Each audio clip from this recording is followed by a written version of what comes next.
So this is a basic thing, right? Taking a partial derivative, right, of trig functions. He mentioned that you may need to use that in an email. All right.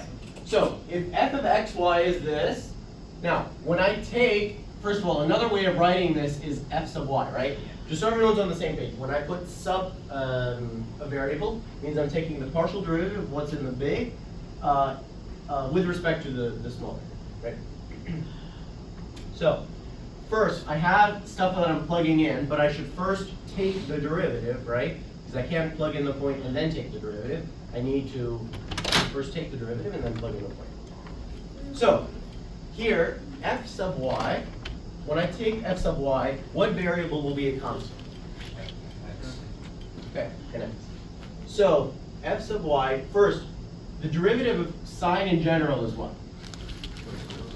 So it's going to be cosine of this thing times, so let's call this box, times the box derivative with respect to the variable that I'm talking about. Right? That's generally what I'm going to probably get out of this, because when I turn the sine into a cosine, then I need to use the chain rule to take the derivative of the inside. Now this prime will be with respect to y, because that's the variable that I'm taking the derivative with respect to. Right? Now f sub y in this case then will be cosine of, okay, I leave the inside as it is. And that's what the chain rule is telling me. Then the derivative of the inside. So what's the derivative of x over 1 plus y dy? What is, how am I going to find this? Well, I like to view it this way. So first of all, I should realize that x is a constant. It's like having the number 7 there. It's literally just a number. Don't worry about anything with it. What I usually like to do in these cases, I'll write it as x, the constant, times 1 plus y to the power of minus 1, right? So then I still need to take dy. So everyone agrees that this is the same thing, right? Okay. Now, if I use power rule on this and somewhat chain rule, the negative will come down.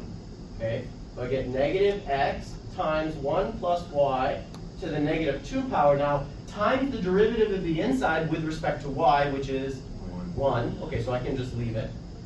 So now I need to multiply this by negative x.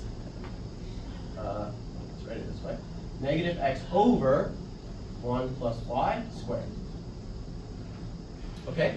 So look, it's difficult, like visually doing that would be difficult, right?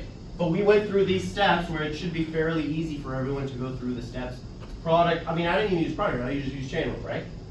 But I haven't looked at this in a year or so, and right, we can still derive it by just going back to the basic rules that we know.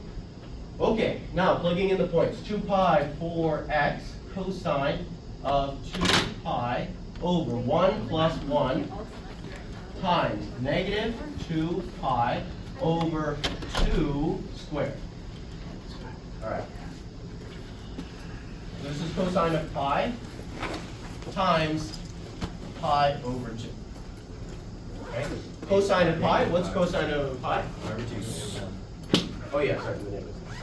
Now, here, if you forget what cosine of pi is, remember that the unit circle goes in the form that x is your cosine and y is your sine, because x equals r cosine theta and y equals r sine theta. Now, here, this point in the unit circle is negative 1 in the x and 0 in the y. So cosine of pi should get me negative 1, right? Negative 1 times negative pi over 2 will likely result in this. Okay.